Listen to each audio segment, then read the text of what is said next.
Hello, this is Annette with Project Refine Life. Welcome to my channel and the January 2024 monthly wrap-up.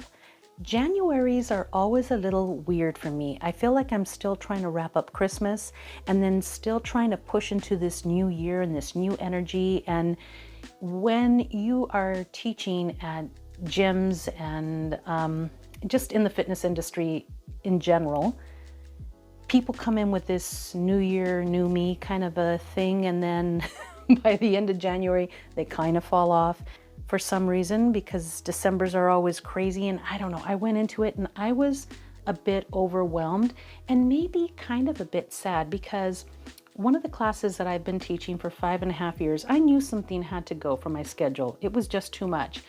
And the classes that I've been teaching for 5.5 years, classes that had to go. So saying goodbye to that was bittersweet, but it was time to move on. One of the things that I love about January is, as a family, we have this tradition of celebrating Dia de los Reyes Magos, which is Three Kings Day, and that is held on January the 6th, which is 12 days after Christmas. We have this bread, this Mexican pan dulce, which is called Rosca de Reyes. And inside this bread, there's all these little tiny plastic Jesus figures. And my 13-year-old, my daughter, always seems to find the bread with those little figurines in it. I kid you not, each and every year, she's the one that finds them.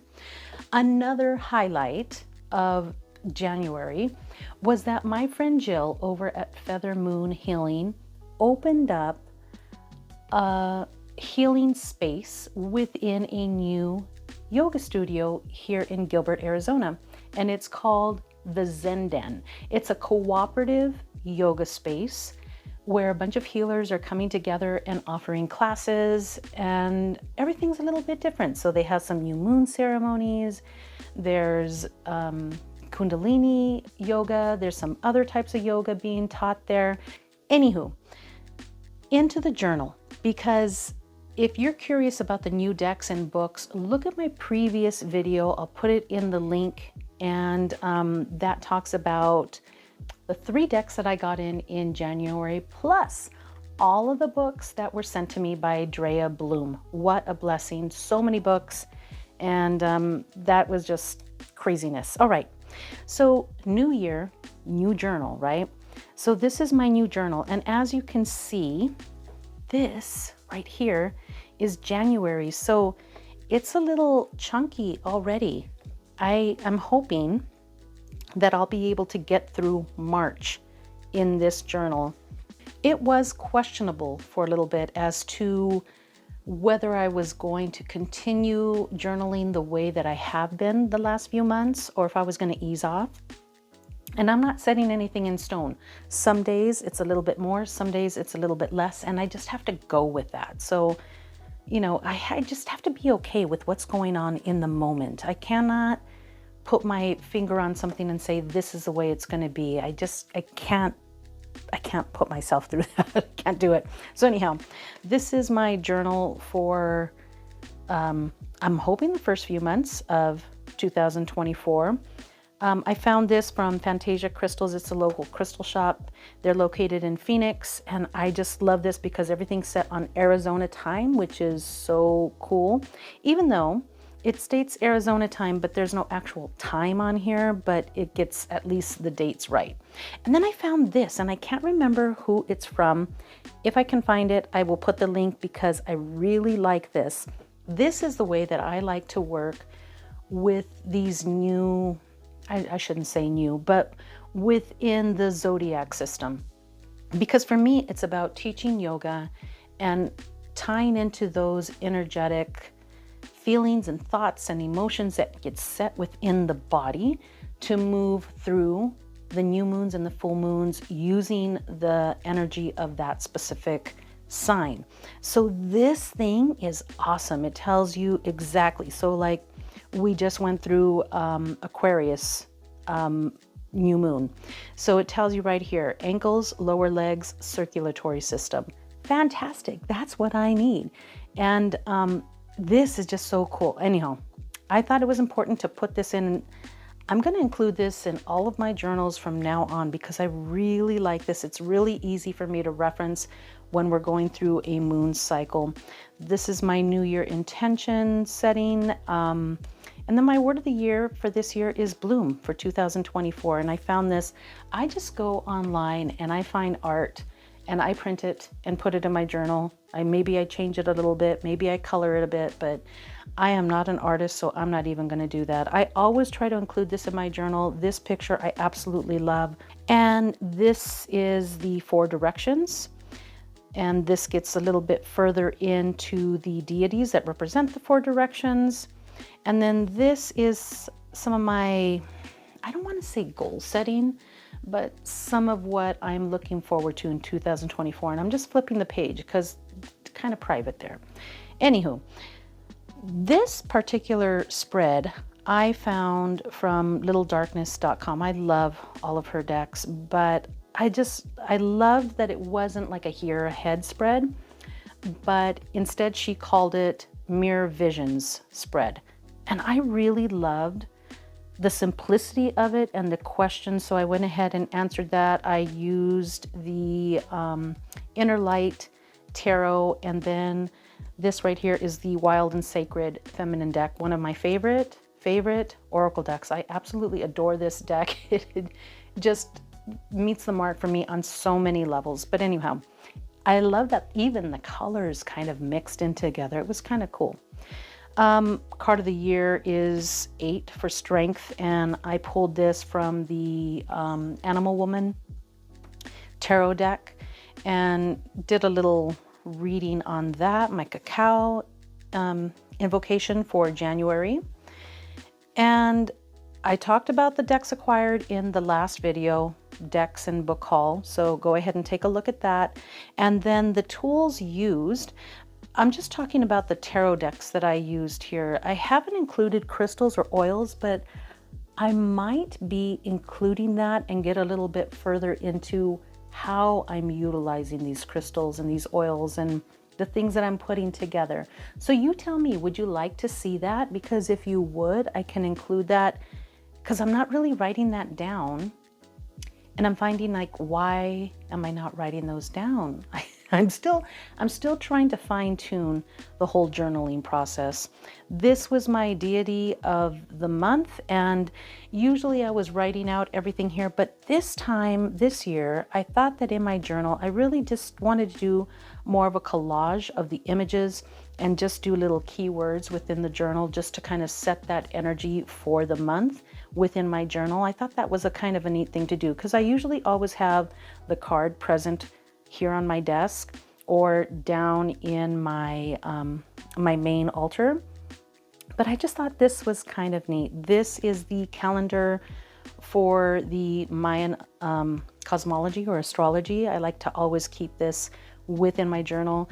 And then I did a road opener ceremony right at the beginning of the month. And my beautiful friend Tara over at Kittens, Weights, and Tarot, she sent me this, I don't know if you can see it here or not, I'm not quite sure. I'll include a picture of it by itself.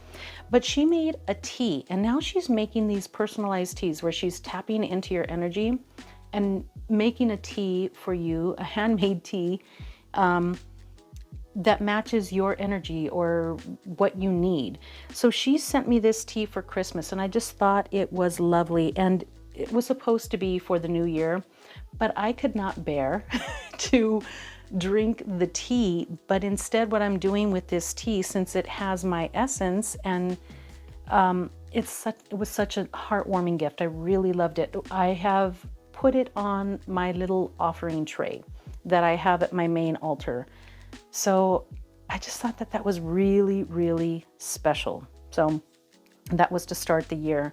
And then I get into the cards and everything else that I utilized within my journal. And as you can see, I am including more and more, I'm including my flows, or some of my flows that are more specific to the energy of the day, or maybe if there's something special going on within my journal. And I'm really enjoying that practice.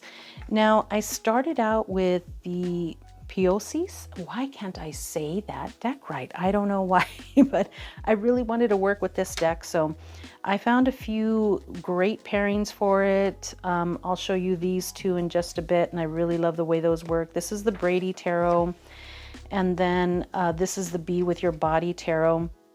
And I also worked with it alongside with the Outgrow Yourself Tarot. Oh my goodness, I had a moment here. I'm covering that up on purpose because this has something to do with my daughter, and I just want to leave that alone. This is the Midnight Magic Tarot alongside the Practical Magic Oracle, and that was a fantastic pairing. I really like that. Oh, here we go. This is the Rosca de Reyes that we purchased, and just cute little facts about the Rosca de Reyes and my reading there. Midnight Magic along with the Mushroom Oracle. That, of course, is a good pairing. Again, here the Poesis with the Be With Your Body. And then, of course, my Wild and Sacred Feminine. I love that deck so much. It's so good.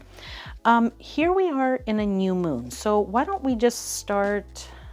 you know what? I'm going to keep going through the journal, and then we're going to refer back to this and just look at the decks and what I paired up. So this is a new moon in Capricorn. Again, I know I've said it several times within the past few months, but all of these things here, for the most part, is from the Forager's Daughter Patreon. It's $3 a month. She includes some wonderful images, a deep dive on a card a month, and I just think it's a fantastic deal. I really love it to cut up and put within my journal, and it kind of sets me on the overall tone, and then, you know, I dig in with my yoga and the other things that I need to do. So I don't know, I just think it's a fantastic deal. But I really like the way it turned out this month, and this is the tarot spread that she provided for that moon, and I'm not gonna turn that because that's my actual writing on the spread. Meditation, and then the new moon in Capricorn, and then I did both pages there. This was something that we stepped into within the Mayan calendar, the Descent of the Waters, and that was on the 12th of January. So that was, all of this is dedicated to that specific energy and how it works into my month and just the overall energy. And then this was the end of a trecena. And then we walked into the new trecena, which is a 13-day period within the Mayan calendar. But this particular trecena, the guy that I follow on Instagram and YouTube, and he has a website. His name is Mark Emily. He goes by Four Pillars Mayan Astrology or something. I'll put his links below. He's wonderful. He has a different tone when it comes to the overall idea about the Mayan astrology in regard to what I'm reading, but he's had some extensive training. I really do trust. He has just a different outlook on it. And sometimes when just looking at the books that I have don't make any sense, I refer to him, and he just kind of sheds light on that whole aspect of it, which I really enjoy. So usually I'm looking at what he has to say, or I'm referencing what he has to say. So this over here, that little calendar that you saw at the beginning with the Mayan astrology dates, that's all from him. So the website is www.thefourpillars.net. He is great. He's really, really good. But he was describing that this specific trecena went hand in hand with the Fool's Journey. So what I did is I stepped through for these 13 days through the Fool's Journey along with this trecena and matched up the tarot cards and the overall Mayan energy and how they connected. And it was amazing. It was an amazing 13 days. I really, really loved it. This is a beautiful poem called The House Guest. And I read this in all of my classes, and all of my students really loved that particular poem. I don't know. It was just a great journaling month. It really was. I worked with a lot of decks. So I don't think I worked with that many tarot decks, but there was just a lot of pairings going on. I was really playing with the pairs. So I'm gonna go ahead and show you some of my favorites throughout the month when it comes to the pairings that I worked with. This was the full moon in Leo, and of course, this is the printout from The Forager's Daughter. She does incredible work. I really love that she gives even full moon correspondence. I have tons of books, but this is easy. I just put it in here and then kind of look into some other things that I might want to work with as well. That's the ritual.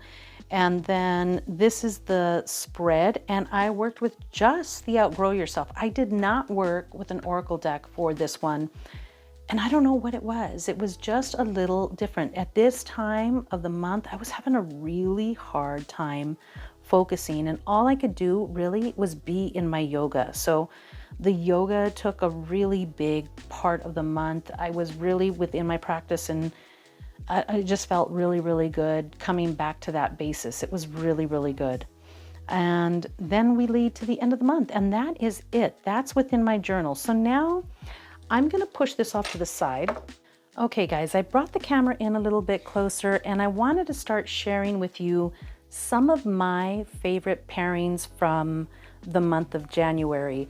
So the Poesis, every time I say it, I know that I'm describing it differently. And you know what, guys? I've been a little sick. Actually, no, I've been sick. And I don't know if you can hear it in the voice, but it's just hanging on at this point. It's just lingering, and I'm feeling better. Like when I walked into class today, everybody's like, "Oh, Annette, you sound so much better." I know, I know, I feel so much better, but it's been a little tough. So this particular pairing, I love the Stunning Tarot. The Stunning Tarot, to me, it is just so good. The images are so evocative. I love it. And I loved this bright contrast with the Stunning Tarot with this, not black and white, but like this beige and white. It's just like a whole grounding of the reading. It was so beautiful together. I really, really enjoyed working with these together. I loved the readings that I was receiving from this pairing. It was really good. And this deck is extremely powerful. This one, there is, I want to say that there is a guidebook online. I can't remember, but I really don't use any online reference material because I don't know where it's at. I think at one time I had a PDF of this, but since then I've changed computers probably 2 or 3 times. So I have no idea where that PDF would be. So this is very intuition based, because even though some of these are more of a Marseille style or like a Pip style, or I don't know, it just, they still have some emotion in them.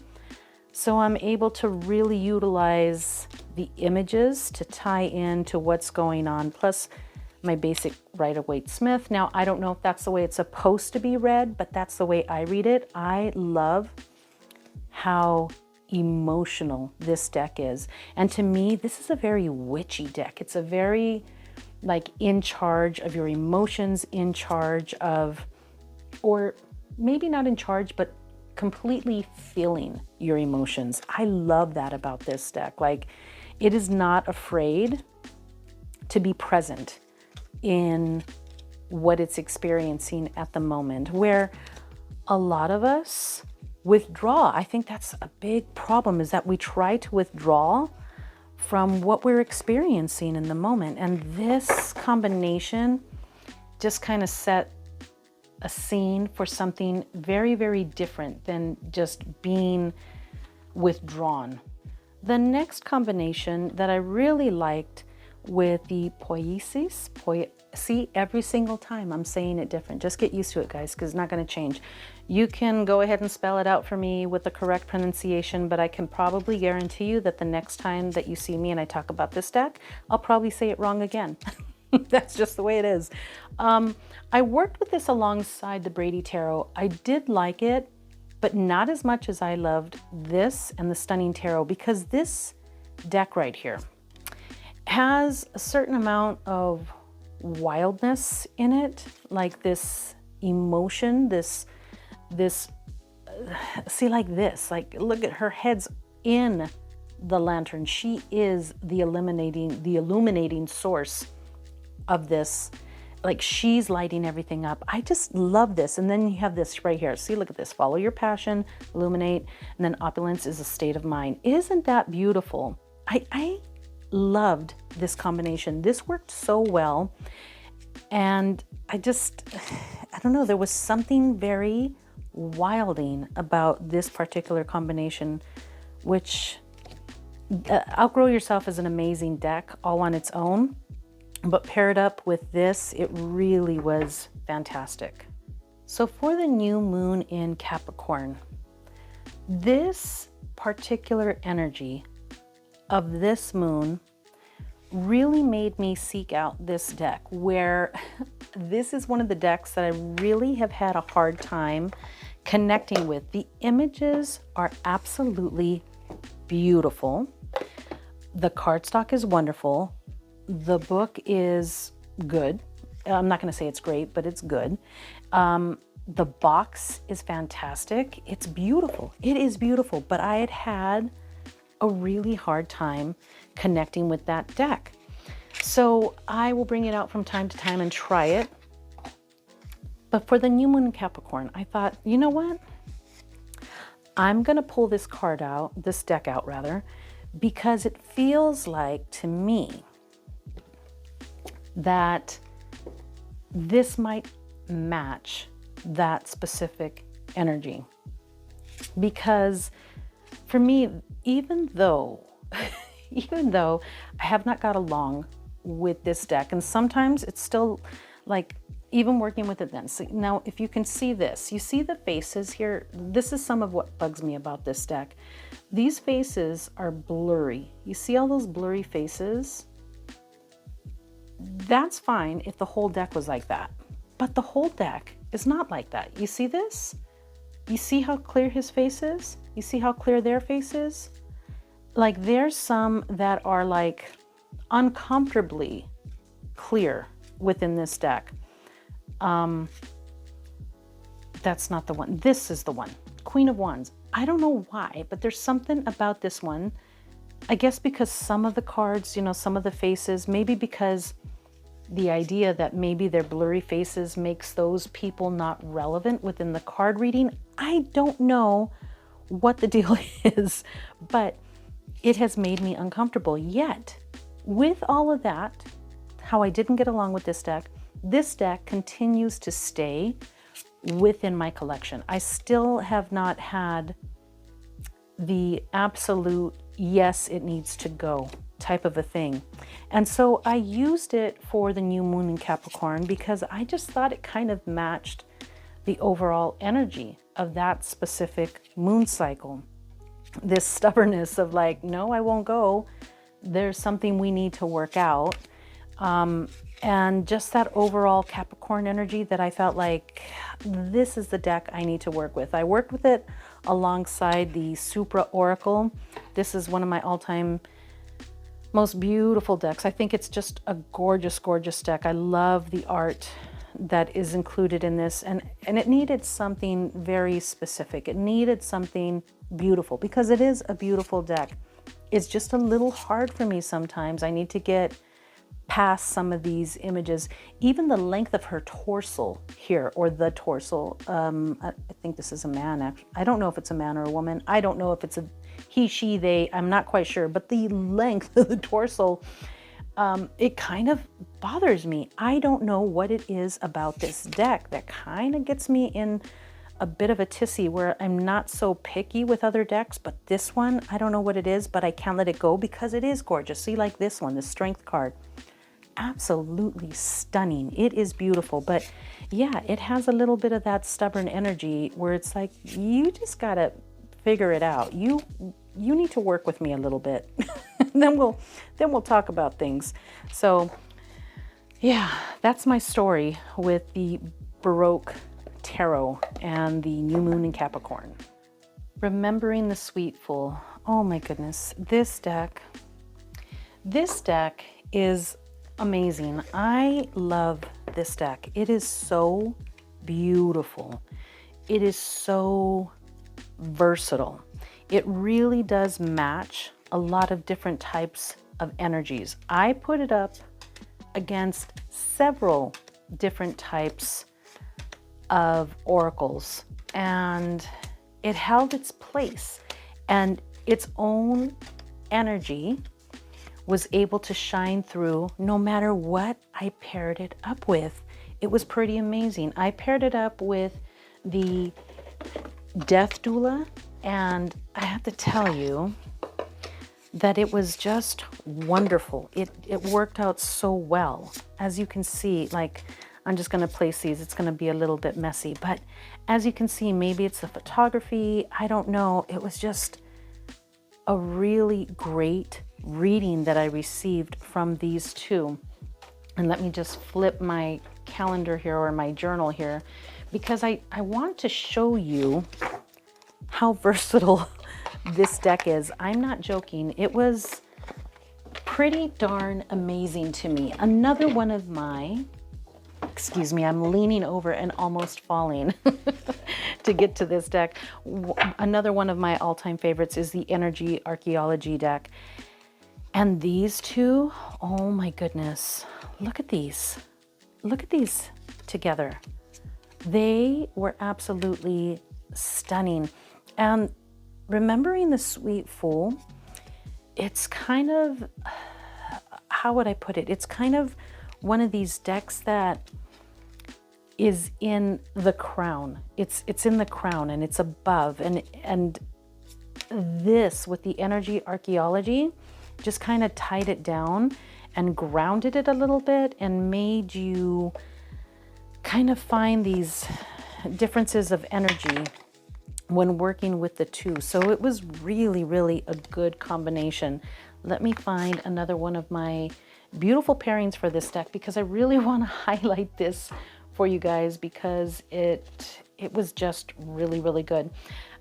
There was some other decks that I didn't bring out that I worked with it alongside. The Goddess on Earth was another one, and it was beautiful. I worked with it with a few decks, and it was just great. But another deck that I worked with it alongside, let me go ahead and bring that one out, was this deck right here. And this is the Sacred Nature Oracle. This deck is lovely. I'm gonna do a pairing video on this. Not so much like get to know the deck, because you might be familiar with the deck already.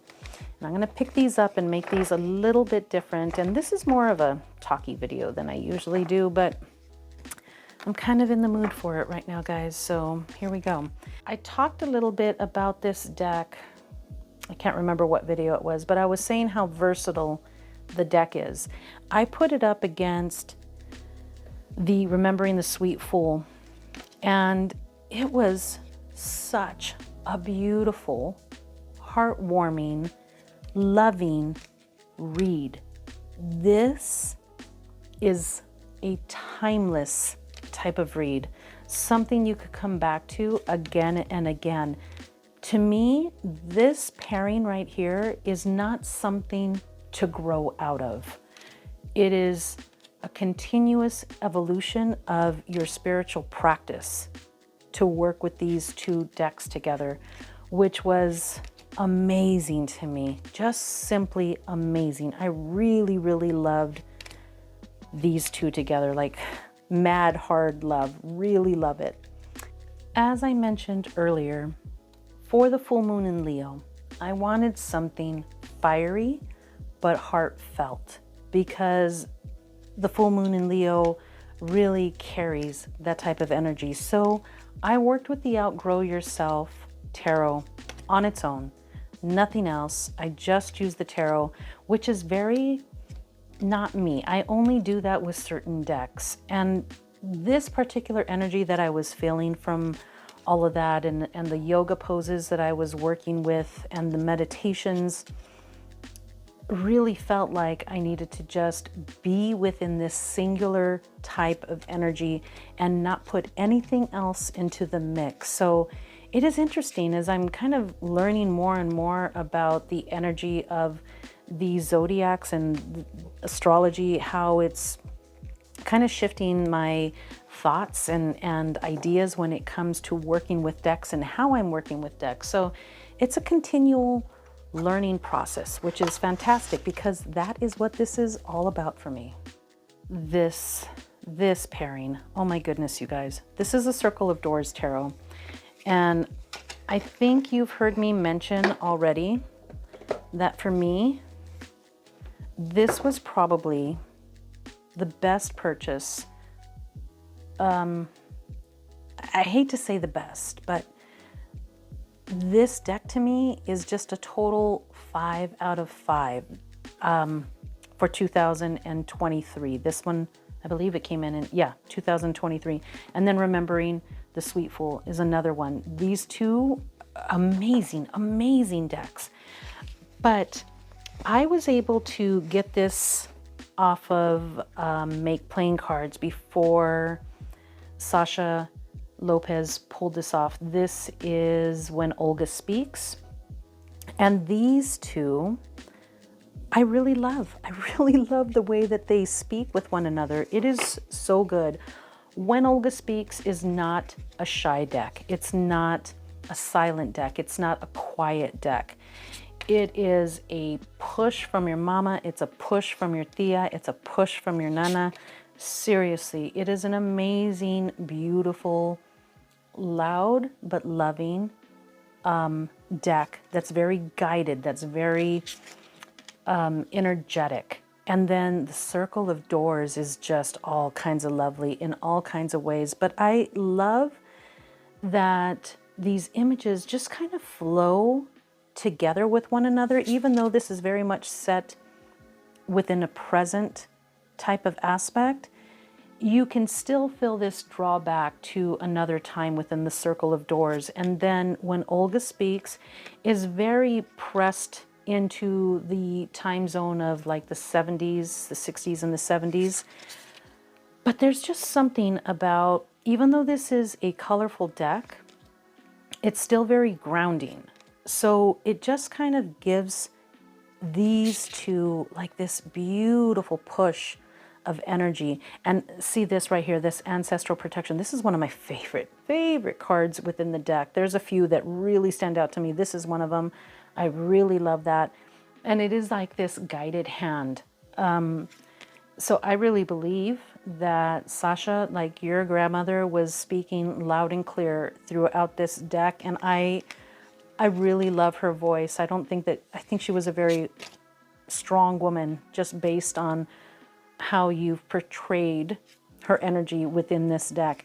Now, I did read on Sasha's Instagram today that this deck will come back sometime in 2024. She is doing some things that she needs to get done, which are the priority right now, and she doesn't want to rush the guidebook for When Olga Speaks, but it will come back in 2024. So please don't lose hope that you, if you are interested in getting this deck, that you won't be able to. You will be able to at some point. She just needs to work through some things right now to finish up some other things that she's working on that take a bit of a priority, and will give her, once those things are done, give her the time and energy to work on this deck the way she feels is appropriate to work on the guidebook. So I'm all about the waiting, but I'm sure glad that I was able to snag this one up, because it's really been a very important addition to my overall decks. I really like these two together. Just beautiful. Very wonderful pairing. The final favorite pairing that I'm sharing with you today is these two here. And I keep this deck. This is the first or second edition, I believe, of the Ritual Tarot. So it does not have the new back with the name of the cards on it, and the book. I believe the book is a little bit different now. So it came just like this before, but I love this deck. We had real bonding when this deck came in. Like, it slept right next to me. I carried around everywhere because I was terrified that I was not going to be able to read this deck. And that's not the case at all. It's not the case at all. I really love this deck. I went ahead and edged this deck, well, this was some time ago, in this like silver marker, but you can't really, I don't know, you can't really see it, but I'm kind of tempted to maybe do it over in black. I'm not quite sure. And I paired this deck up with the Abaton keys, a dream healing oracle deck. This deck is pretty darn impressive as well. Very similar in looks to When Olga Speaks, but a completely different dynamic, completely different energy than When Olga Speaks. And these two spoke beautifully with one another. And I loved what I was getting from these. It's a very like, this is almost like a calm within the middle of the Ritual Tarot, because the Ritual Tarot is not a shy deck. It's not loud, but just a beautiful, beautiful combination between the two. And I really love these images together. I've paired this up with a few other decks, and I'm very, very excited that it pairs up so well with a few others. I might have to just do a pairing video because there's a few, and I don't want to get into all of that because I really wanted to just show you my favorite pairings for the month of January. So this was definitely one of them. And this, guys, this is a very inexpensive deck. The card quality is pretty good as far as like the bendiness of it. Forgive my lack of correct terms when it comes to the cardstock, but it is a little shiny, but it's okay. I can deal with that. I'm not doing like I'm not doing readings for people, you know, and taking pictures of it. So if you're doing online readings, that might get in the way, the fact that it's, you know, a little glossy like that. But this one, I love this one. I love it. I love it. It's so good. But look at this pairing, guys. It's really, really an incredible combination. So that's it. Those were my favorite pairings, and that's the way that January went for me. Again, you guys, I cannot thank you guys enough for the growth on my channel and the way that it's been happening. It hasn't been like wham bam, like boom, all of a sudden there's this huge growth within the channel. And it's come in a time and at a pace that I was hoping for. I didn't want it to be too big too quickly. I needed time to adjust. And I just feel like we are both growing at a time that, and within the pace that works for me, that I can handle. So thank you so much. I appreciate you guys being here. I appreciate your support. Have a wonderful day, and I will see you later.